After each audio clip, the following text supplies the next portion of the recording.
magandang araw po. Sa ating pang-apat na episode ng Ang Itim na Aklat series, na may pamagat na Ang Ginupit na Buhok. Halina't simulan. Kabanata 1, Ang Bastos na Customer. Sa isang maliit na salon sa tabi ng kanto, nagsimula ang araw ni Liza tulad ng karaniwan. Nag-aayos siya ng mga kagamitan at nagsasaayos ng mga produkto sa kanyang mga estante. Ang salon ay medyo tahimik, at ang hangin sa loob ay puno ng amoy ng mga pabango at shampoo. Isang tipikal na umaga para kay Liza, isang beautician na simpleng tao lang at masigasig sa kanyang trabaho. Habang nag-aayos siya, dumating ang isang bagong customer, si Sofia. Ang babae ay may mahahabang buhok, maayos ang ayos, at may suot na mamahaling damit. Agad siyang pumasok sa salon, tumingin kay Liza ng mabilis, at inutos na magpagupit. Ang tono ng kanyang boses ay mataas at may kabagalan, tila hindi interesado sa paligid at wala kahit katiting na pasensya. Magpagupit na lang ako, mabilis lang, sabi ni Sofia habang inilalagay ang kanyang bag sa isang tabi ng upuan. Hindi man lang siya nagbigay ng ngiti kay Liza. Dahil sa pagiging profesional, sinunod ni Liza ang hiling ng babae. Hindi na siya nagtangkang magtanong tungkol sa estilo o haba ng buhok na gusto nito. Ngunit habang abala si Liza sa paggugupit, napansin niyang may hindi tama sa aura ng babae. Habang gumugulong ang gunting sa mga hibla ng buhok, hindi maiwasang magsalita si Sofia. Alam mo ba, Liza, ilang beses ko na kayong nakita dito. Kung ako lang, palitan ko na ang lugar na to, hindi naman maganda ang ambience dito. Amoy lumang salon pa. Hindi na bago kay Liza ang ganitong mga komento. Si Sofia ay isang uri ng tao na tila walang malasakit sa ibang tao, isang babae na palaging pakiramdam ay nasa itaas. Subalit, may mga pagkakataon na masakit din para kay Liza ang mga salitang iyon, lalo na't mula pa sa isang customer na hindi naman niya kilala. Sinikap ni Liza na magpakumbaba at ipagpatuloy ang trabaho. Sige po, I'll make sure na magugustuhan niyo ang gupit, sagot niya, ang boses ay mahinahon.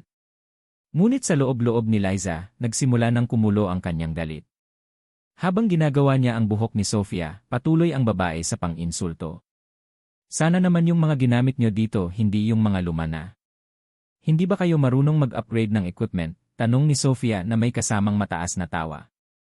Huwag mong sabihin na pang grade school lang yan. Ang mga salitang iyon ay nagdulot ng matinding init sa dibdib ni Liza. Ang kanyang mga kamay ay medyo nanginginig, ngunit ipinagpatuloy pa rin niya ang trabaho. Alam niyang hindi siya dapat magpakita ng anumang galit, ngunit sa bawat salita ni Sofia, pakiramdam niya ay may mga sugat na binubukas sa kanyang puso. Habang tinatapos niya ang gupit, napansin niyang ang buhok ni Sofia ay parang isang perpektong sample para sa mga eksperimento. Matapos maayos na magupit, nagsimulang humarap si Sofia sa salamin. Tiningnan ang kanyang sarili at nag-iwas ng tingin kay Liza.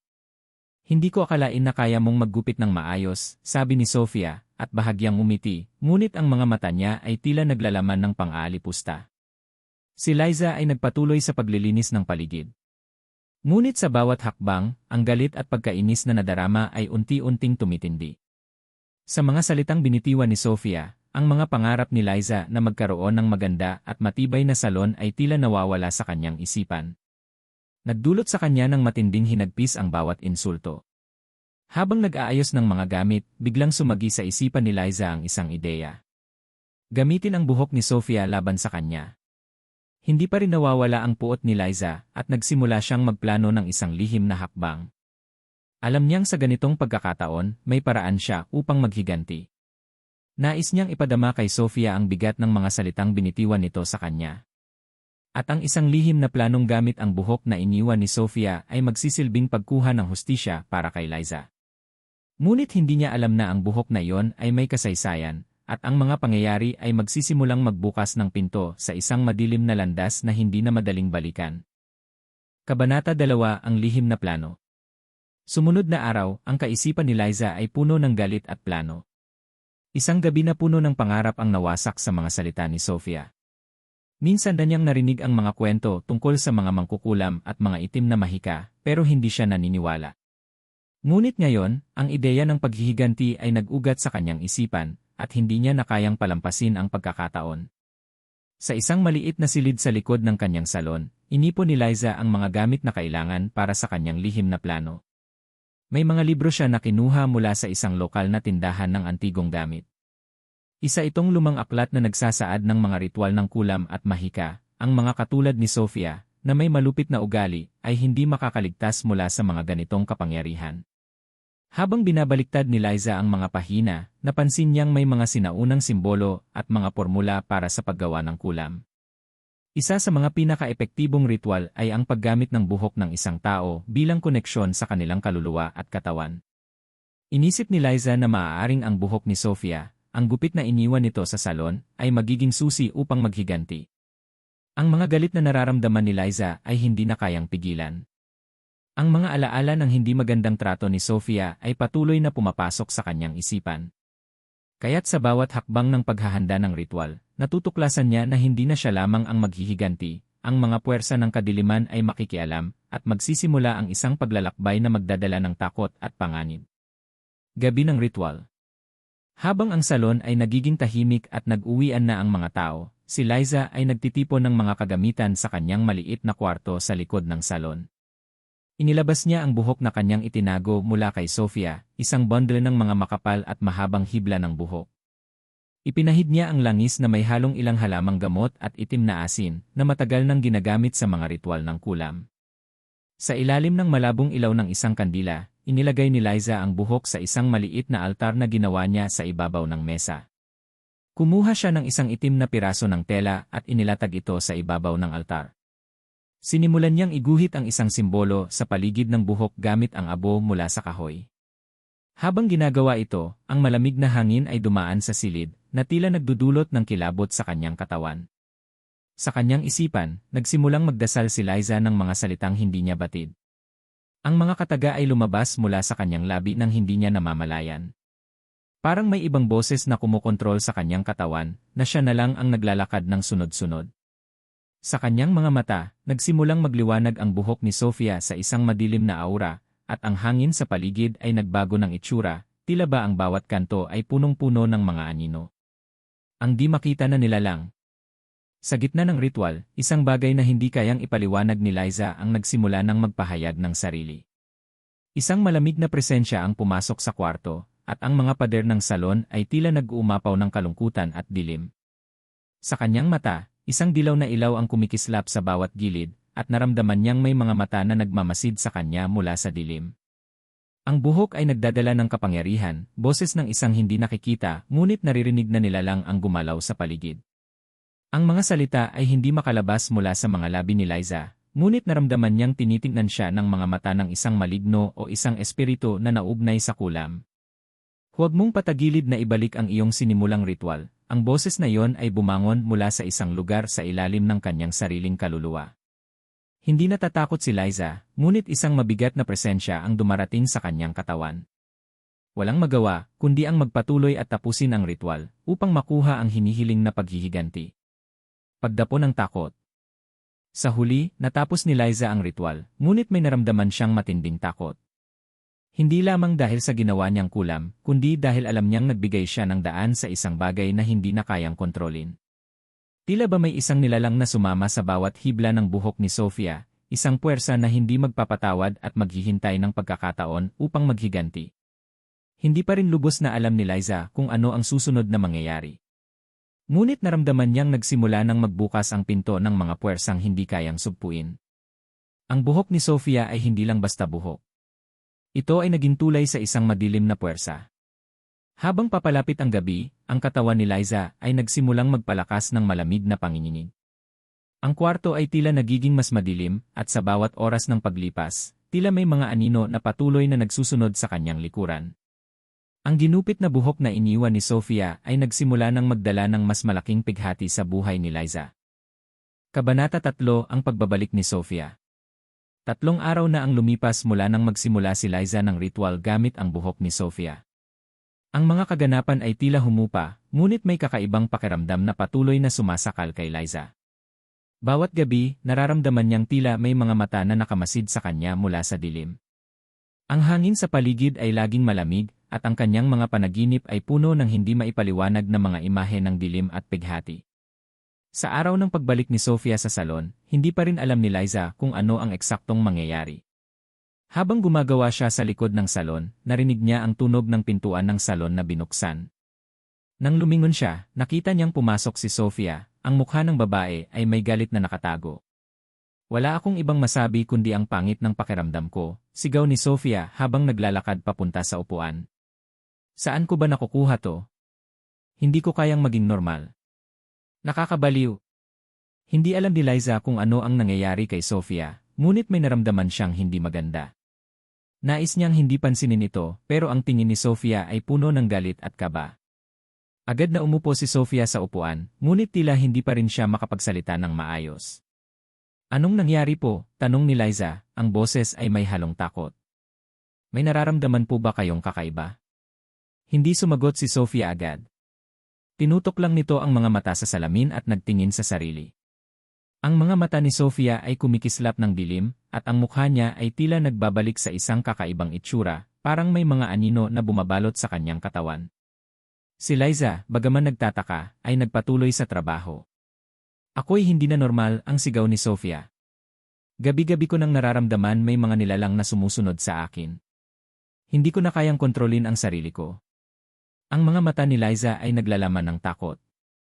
Tinutok niyang maigi ang pansin kay Sofia at nang bumalik sa mukha ng babae, nakita niyang ang mga mata nito ay nagsisimula ng magbago.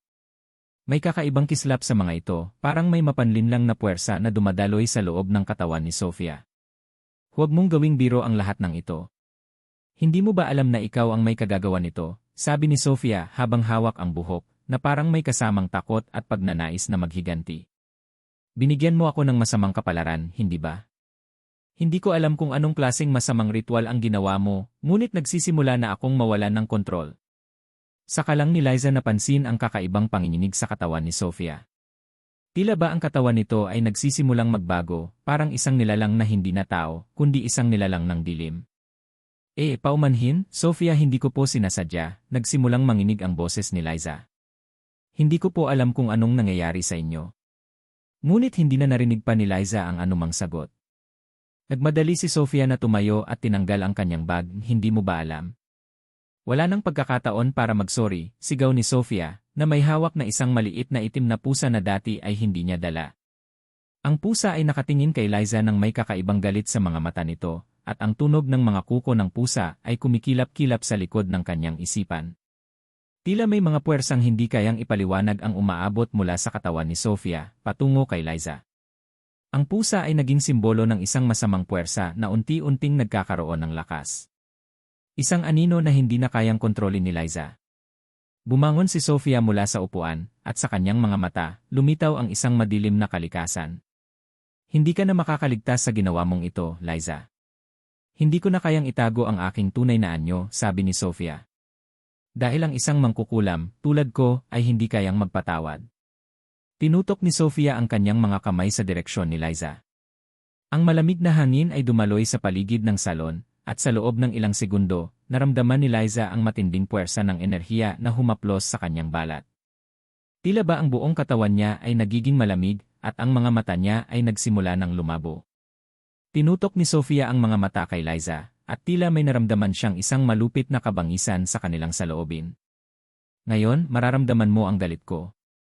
At magbabayad ka sa ginawa mong pagpapahirap sa akin, sabi ni Sofia, at isang sigaw ang narinig ni Liza sa kanyang pandinig, isang sigaw na puno ng pangako ng paghihiganti. At sa kanyang mga mata, nakita ni Liza ang isang anino, isang kasamaan na magbabalik sa kanya, isang nilalang ng kadiliman na nagsimulang magbuo ng daan patungo sa kanyang huling paghihiganti. Kabanata 4, ang paghihiganti ng anino. Isang linggo na ang lumipas mula nang nagkaroon ng alitan si Liza at Sofia. Hindi pa rin maaalis ni Liza ang nararamdaman niyang takot at pagkabahala. Sa tuwing gabi, nararamdaman niyang may mga mata na nagmamasid sa kanya, at ang hangin sa paligid ay tila malamig, nakakakilabot.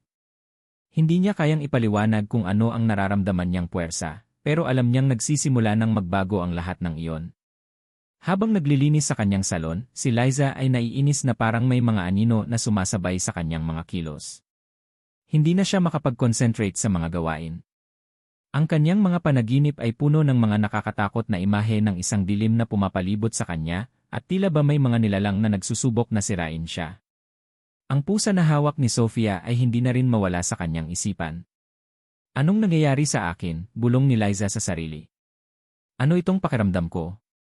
May nagmamasid sa akin mula sa dilim. Isang gabing tahimik, nagdesisyon si Liza na hanapin ang sagot sa kanyang takot. Magsasagawa siya ng ritual upang matigil na ang lahat ng ito. Nais niyang tapusin na ang ganitong estado ng pangarap at takot. Ngunit habang naghahanda, naramdaman niyang may kakaibang lakas na nagmumula sa dilim ng kanyang kwarto. Bumangon siya at naglakad papunta sa kanyang salamin, ngunit nang hawakan niya ang mga gilid ng frame, may isang bagay na tila nagbago sa kanyang paligid. Naging malamig ang hangin at nagpatuloy ang pakiramdam ng pagiging hindi siya nag-iisa. Bumangon si Liza mula sa kanyang kinaupuan, ang puso'y mabilis ang tibok. Naramdaman niya ang presensya ni Sofia, pati na rin ang mga epekto ng kulam na ipinadala niya. Hindi lang si Sofia ang siyang may kapangyarihan, ang pusa ay may halong malasakit na puwersa na nagsisilibing tagapamagitan. Pagbukas ng pintuan, nakita ni Liza si Sofia na nakatayo sa pintuan ng salon. Ang pusa ay nakatago sa ilalim ng kanyang mga braso, ang mga mata nito ay kumikislap ng mapanlinlang na liwanag.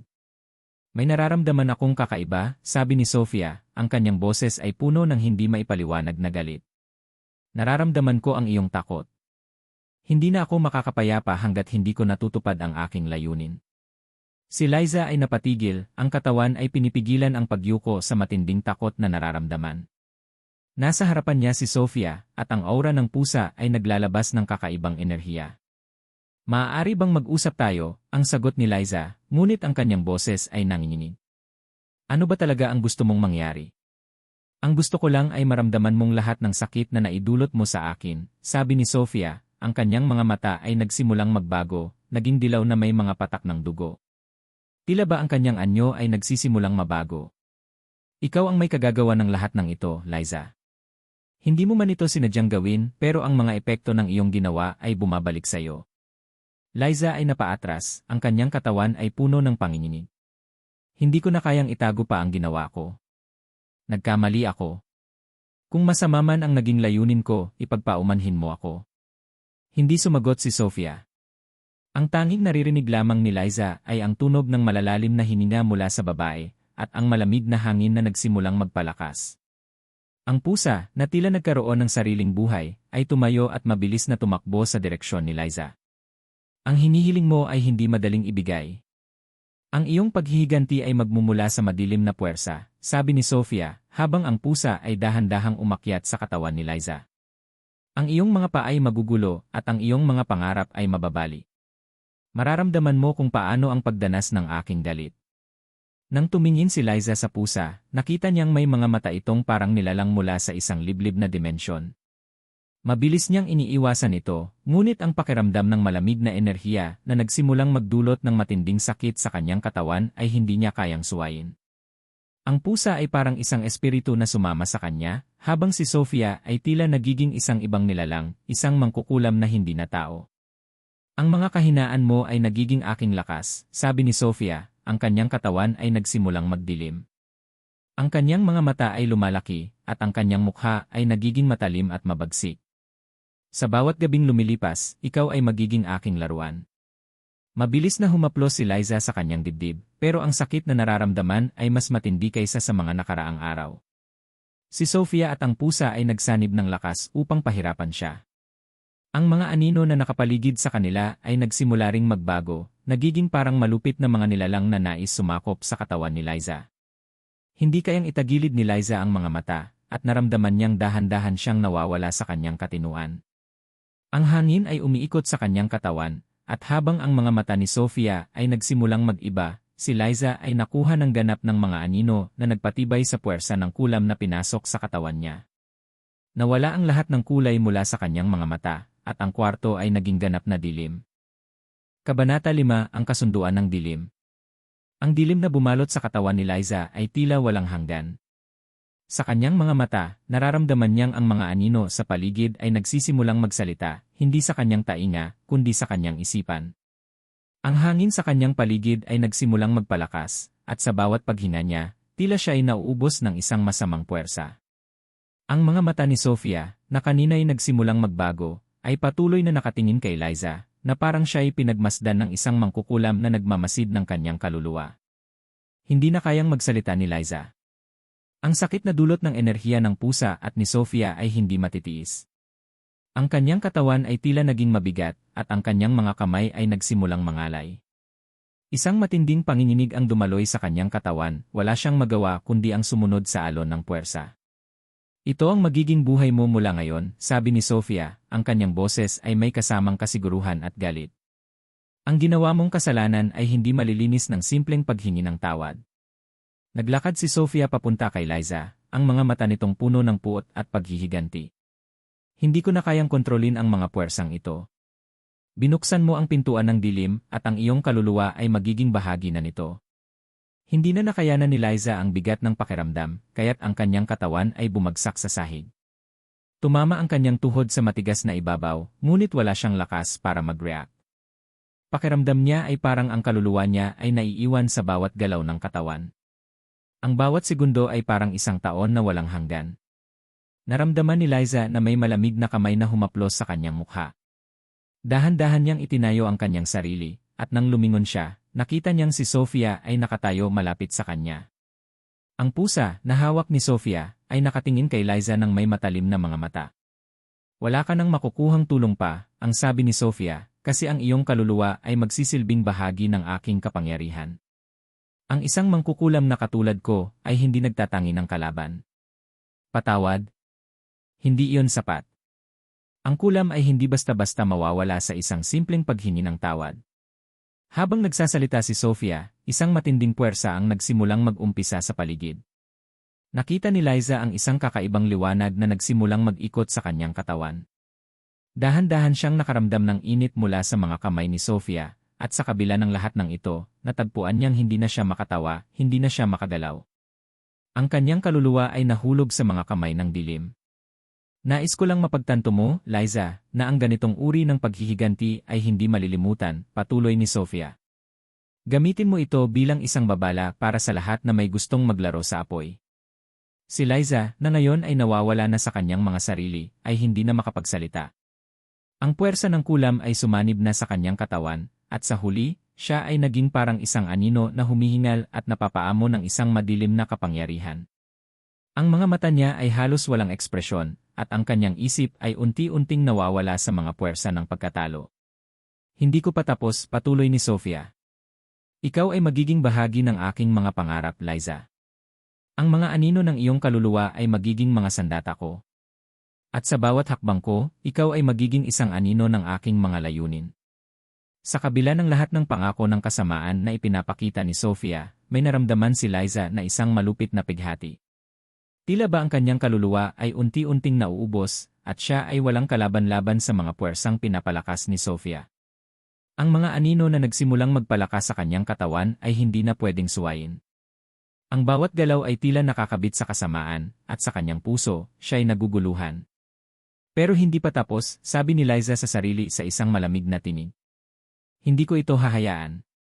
Hindi ko na ito ipagpapatawad. Sa kabila ng lahat ng nilasong ito, si Liza ay patuloy na naghanap ng paraan upang makalaya mula sa kamay ni Sofia at ng pusa. Sa kabila ng bigat ng kulam na sumanib sa kanyang katawan, may pag-asa pa siyang muling makabalik sa liwanag.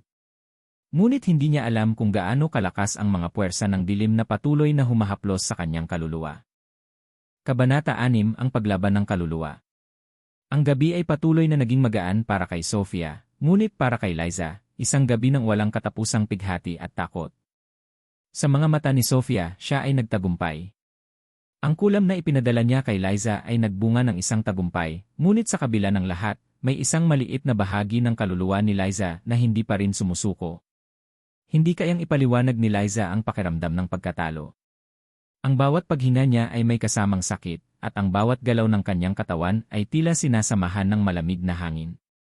Hindi pa rin nawawala sa kanyang isipan ang anino ng pusa na palaging sumusunod sa kanya, ang simbolo ng kasamaan na tinatanim ni Sofia sa kanyang buhay. Nakahiga siya sa kanyang kama, ang mata'y malabo, ang katawan ay matamlay. Ang lahat ng kulay ng mundo ay tila naging maputla, malabo, at malungkot. Hindi niya na kayang mag-isip ng maayos, at hindi na siya makalabas sa dilim na sumasakop sa kanyang utak. Ang mga anino ni Sofia at ng pusa ay patuloy na humahaplos sa kanya, pinapalakas ang pakiramdam ng takot at pagkatalo. Ngunit sa kabila ng lahat ng ito, may isang bagay na muling sumik sa kanyang puso. Isang boses, mahina ngunit malinaw, ang bumangon mula sa kailaliman ng kanyang isipan. Hindi ito ang iyong katapusan, Liza. Naramdaman niyang ang hangin sa paligid ay nagbago, tila may ibang presensya sa kanyang kwarto. Sa harap niya, nagpakita ang imahe ng isang matandang babae, nakasuot ng puti at may isang matamis na ngiti. Ang kanyang mga mata ay puno ng kabaitan at hindi takot. Kung gusto mong makalaya, kailangan mong labanan ang iyong takot, sabi ng matandang babae, ang kanyang tinig ay isang malumanay na himig. Hindi pa huli ang lahat, Liza. Hindi ka nag-iisa. Si Liza, na puno ng kalituhan, ay napatigil. Sino ka? Paano mo ako matutulungan? Ang matandang babae ay ngumiti at lumapit kay Liza, ang kanyang mga kamay ay umabot sa kanyang ulo at inilagay ito sa kanyang noo. Ako ang iyong gabay. Ako ang tanging makakatulong sa iyo upang makalabas sa dilim na kinakaharap mo ngayon. Ang mga anino ni Sofia at ng pusa ay hindi kayang magtagumpay laban sa iyong kaluluwa kung magtutulungan tayo. Nais ko nang makalabas dito, sagot ni Liza, ang kanyang boses ay puno ng pagnanais. Pero paano? Paano ko labanan si Sofia? Hindi ko na kayang labanan ang mga puwersa niya. Ang lihim ay nasa iyong nakaraan, sabi ng matandang babae. May kapangyarihan kang taglay na hindi mo pa natutuklasan. Ang iyong kaluluwa ay matibay. Ang iyong pagkatalo ay isang pagsubok lamang upang makita mo ang lakas na natutulog sa iyo. Ang mga mata ni Liza ay napuno ng pag-aalinlangan, ngunit may isang damdamin ng muling pag-asa na sumik sa kanyang dibdib. Paano ko malalaman ang aking kapangyarihan? Ang matandang babae ay tumingin kay Liza nang may kabuntot na pagkakaintindi. Ang iyong kahinaan ay isang hakbang patungo sa lakas. Sa loob mo, mayroon kang kasaysayan ng isang sinaunang puwersa, isang puwersang nagmula sa iyong lahi. Itaguyod mo ang iyong lakas ng loob at muling buuin ang iyong buhay. Ikaw ay may kakayahang magsimula muli. Sa mga salitang iyon, nagsimulang magbago ang paligid. Ang mga anino na kanina'y nagpapaikot sa kanyang katawan ay nagsimulang maglaho. Sa bawat patak ng luha na dumaloy mula sa mata ni Liza, unti-unting nagiging mas maliwanag ang kanyang paligid. Ang matandang babae ay patuloy na nagbigay ng lakas kay Liza. Ang iyong takot ay siyang ginugol na lakas ng kalaban.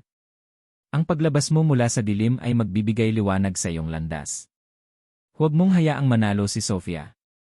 Buksan mo ang iyong mata at ang iyong puso sa iyong tunay na lakas. Ngunit bago pa man makapag-react si Liza, isang tunog ang dumaan mula sa labas ng kanyang kwarto, isang pusa na umiinganyo, at ang tunog ng mga kuko nito sa sahig ay nagpatibay ng kabang nararamdaman ni Liza. Nandyan pa rin ang pusa, at alam niyang siya ang magiging susunod na target ng galit at kulam ni Sofia. Nagbalik na siya, sabi ng matandang babae. Ngunit hindi mo na siya kailangang takutin. Ang takot na nararamdaman mo ngayon ay ang pinakamahalaga mong kalaban. Ang mga mata ni Liza ay nagniningning sa bagong pag-asa. Paano ko labanan si Sofia? Paano ko malalabanan ang pusa? Ang matandang babae ay ngumiti ng maluwang, ang kanyang katawan ay unti-unting naglaho. Hanapin mo ang iyong mga kahinaan at doon makikita mo ang iyong lakas. Patawarin mo ang iyong sarili at itapon ang iyong takot. Iyon ang magsisilbing sandata mo.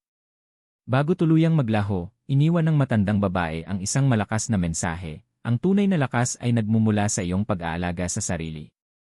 Labanan mo siya gamit ang iyong buong puso. Nang magising si Liza, ang kanyang katawan ay muling nakatayo.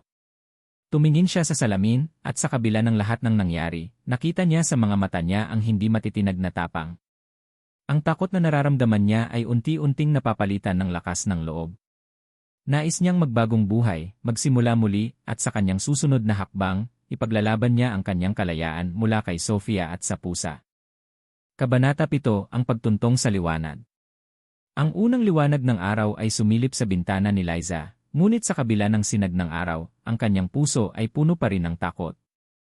Ang matandang babae na nagbigay ng gabay sa kanya ay parang isang anino na muling dumaan sa kanyang buhay, isang alaala na nagbibigay pag-asa at lakas. Ngunit nag-iwan ng tanong kung paano siya makakalabas sa dilim na patuloy na humahaplos sa kanyang kaluluwa.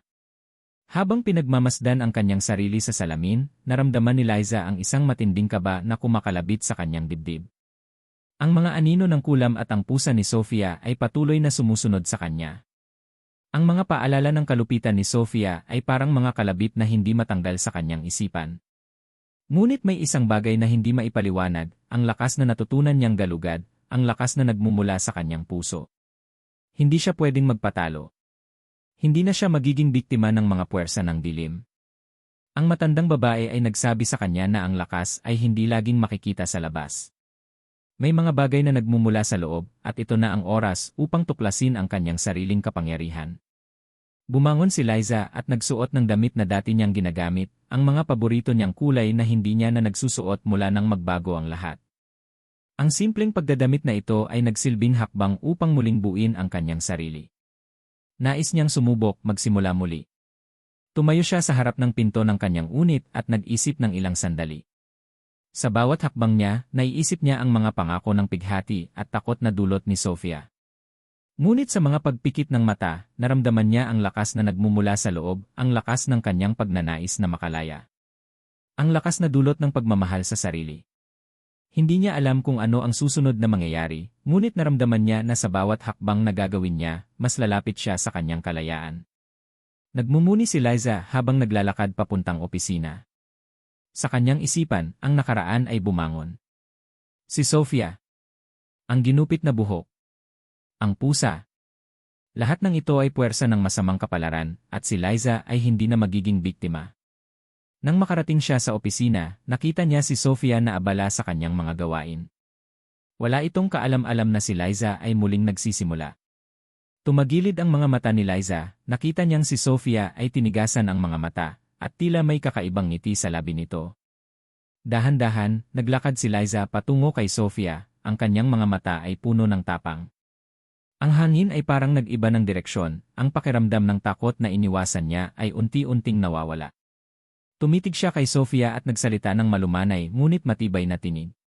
Hindi ko na kayang maging biktima mo, sabi ni Liza, ang kanyang boses ay malakas at puno ng lakas ng loob. Wala ka nang magagawa sa akin. Itigil mo na ang lahat ng ito. Si Sofia ay tumawa ng malakas, ang boses nito ay isang halakhak na puno ng kasiyahan at puot. Akala mo'y makakalabas ka na ba? Paano mo ko matatalo, Liza? Hindi mo kayang labanan ang aking mga puwersa. Hindi tumigil si Liza. Ang bawat galit mo ay hindi ko haharapin ng may takot. Hindi na ako magpapadala sa mga pangako ng kasamaan mo. Pinili ko nang magbago. Si Sofia ay tumigil at umupo sa kanyang mesa, hindi makapaniwala sa sinasabi ni Liza. Ikaw ba ay nagbabalak magtangkang makalaya? Hindi mo kayang takasan ang kulam ko. Liza ay tumalikod at nagsimula ng maglakad patungo sa pinto ng opisina, ngunit ang tingin ni Sofia ay naiwan kay Liza, puno ng galit at puot. Babalik ako, sigaw ni Sofia. At makikita mong ang lahat ng ginawa ko sa iyo ay walang katapusang pagdurusa. Ang mga mata ni Liza ay nagningning ng lakas, hindi natitinag sa mga banta ni Sofia. Nagpatuloy siyang maglakad patungo sa pintuan, hindi na niya kinailangan pang sagutin ang mga banta. Ang lakas ng loob na natutunan niyang muling buhayin ay hindi na matitinag. Sa mga hakbang na yon, si Liza ay muling bumangon, muling nabuhay. Ang pagninilay na siya ay muling nabangon mula sa dilim at takot ay nagsilbing patunay na ang lakas ay nasa loob ng bawat isa. Hindi mo kailangan ng ibang tao para magtagumpay, ang mga hakbang na ginagawa mo sa sarili mo ang magsisilbing sandata laban sa lahat ng pagsubok. Nasa kanyang puso ang kasiguruhan na hindi na siya muling magiging biktima. Ang laban ni Liza ay hindi lamang laban sa mga puwersa ni Sofia, kundi laban sa kanyang sariling takot, laban sa mga anino ng nakaraan, at laban sa kanyang mga kahinaan. Ngunit hindi pa tapos ang lahat. Alam niyang ang laban ay magpapatuloy.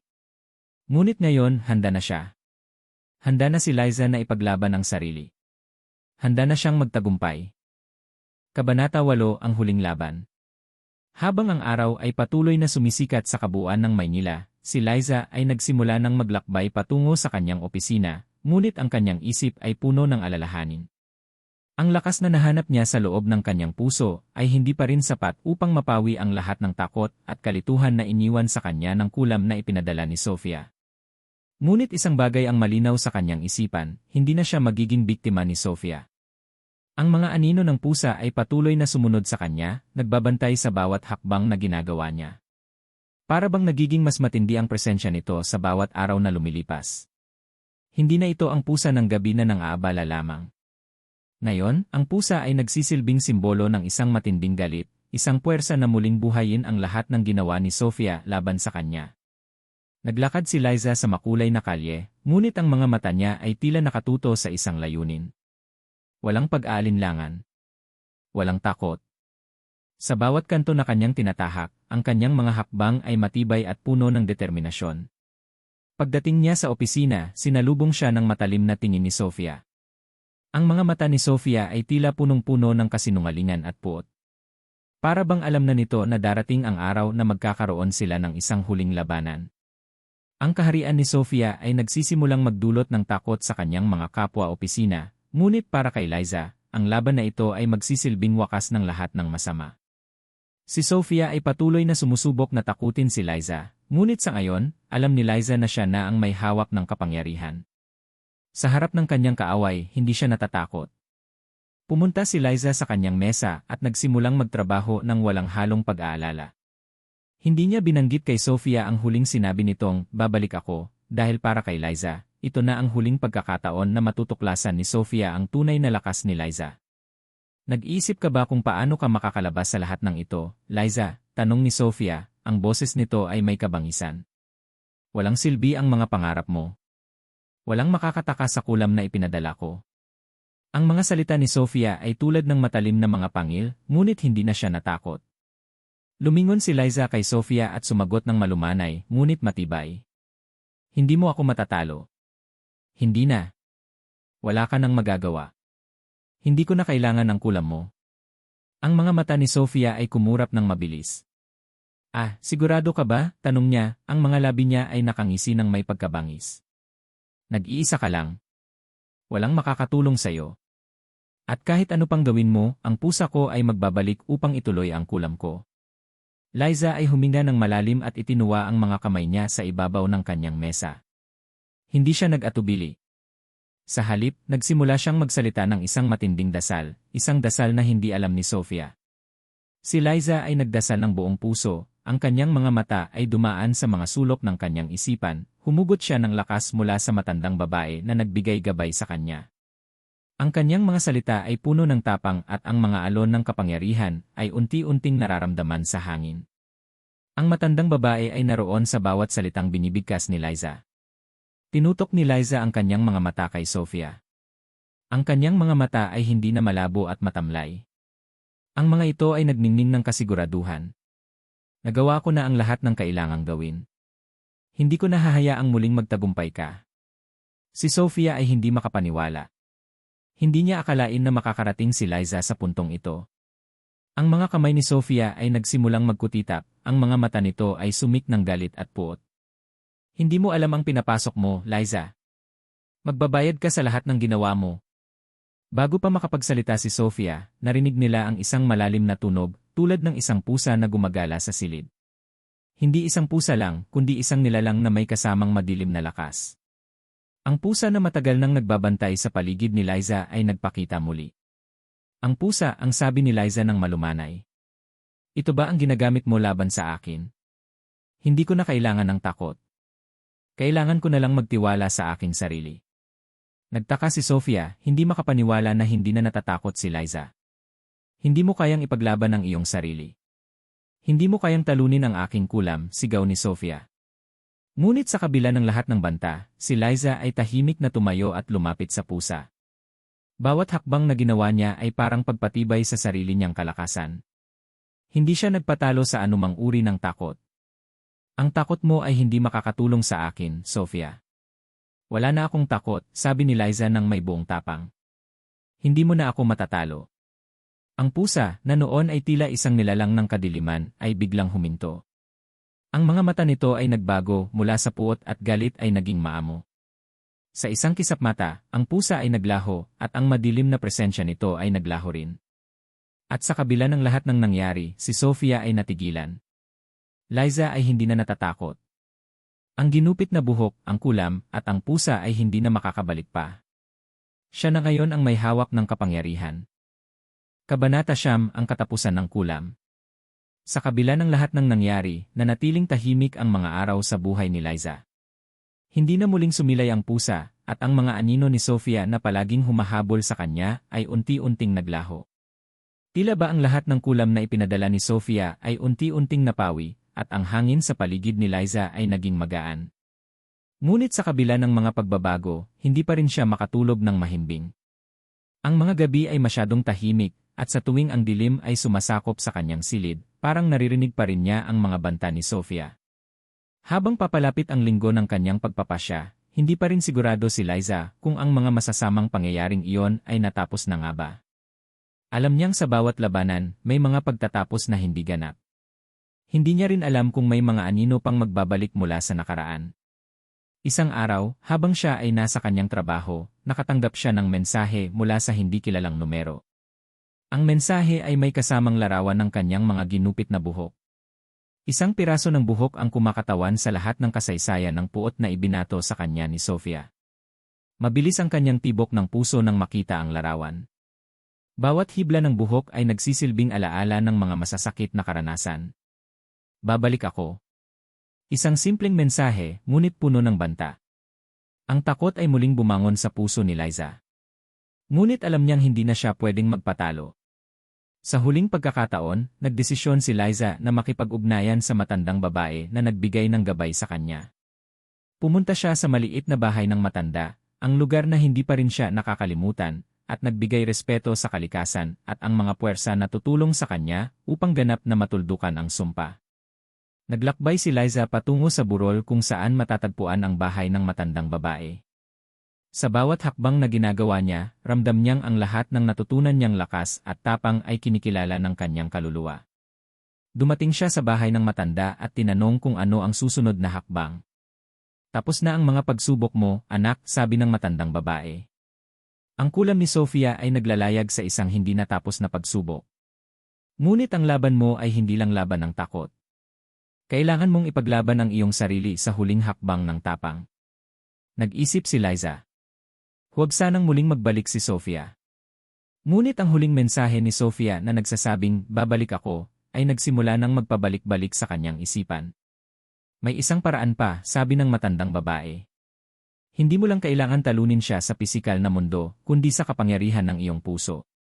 Dapat mong ipakita sa kanya na wala na siyang kapangyarihan sa iyo.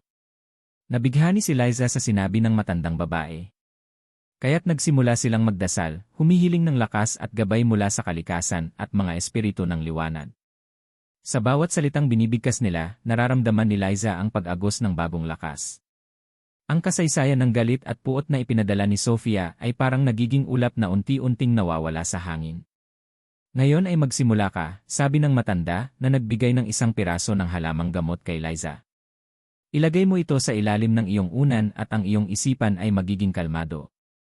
Bumalik si Liza sa kanyang apartment na puno ng kabuntot na takot, ngunit determinadong magtulungan ang kanyang lakas ng loob at ang mga karunungan na natutunan. Dahan-dahan niyang inilagay ang halamang gamot sa ilalim ng kanyang unan, ang mga mata ay naglalaman ng kabuntot na pag-asa at tapang.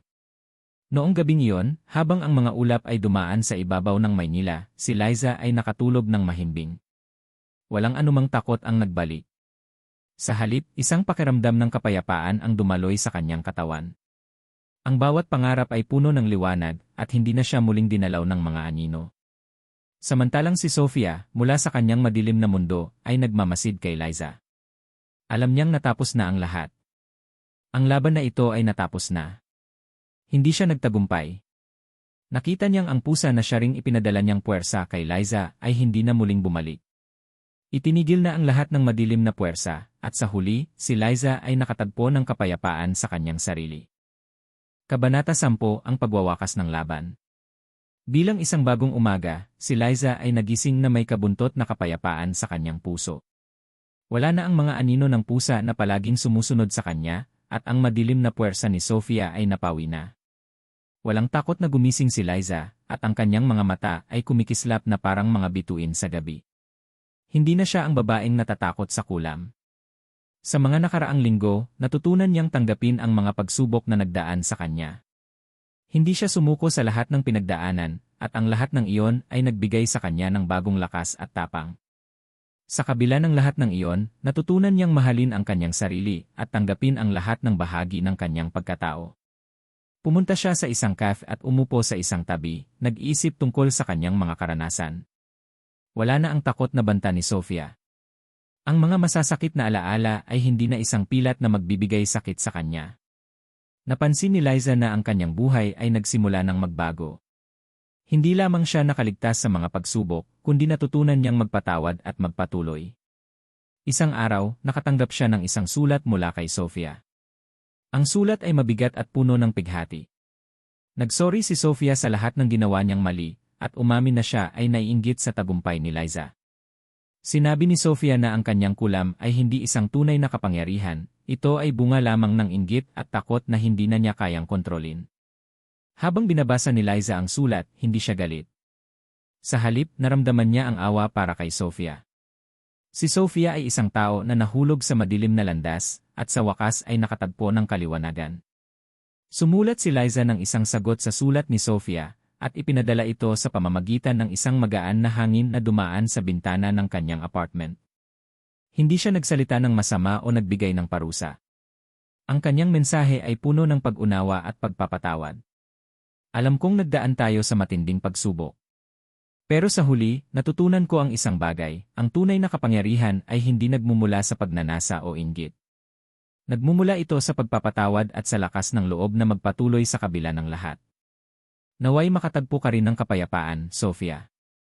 At sana ay magpatuloy ka sa landas ng liwanag. Matapos ang mga linggong iyon, si Liza ay muling nagpatuloy sa kanyang buhay, ngunit sa isang bagong pananaw. Ang mga pira-pirasong alaala ng mga nangyari ay naging bahagi ng kanyang lakas. Alam niyang ang bawat pagsubok ay may aral na hatid, at sa kabila ng lahat ng dilim na dumaan sa kanyang buhay, natutunan niyang tanggapin ang liwanag. Ang kanyang negosyo bilang beautician ay lumago, at ang mga kliyente niya ay nagsimulang magtiwala sa kanya ng higit pa. Hindi lamang siya isang magaling na beautician, kundi isang inspirasyon sa iba na nagpapatuloy sa kabila ng mga pagsubok.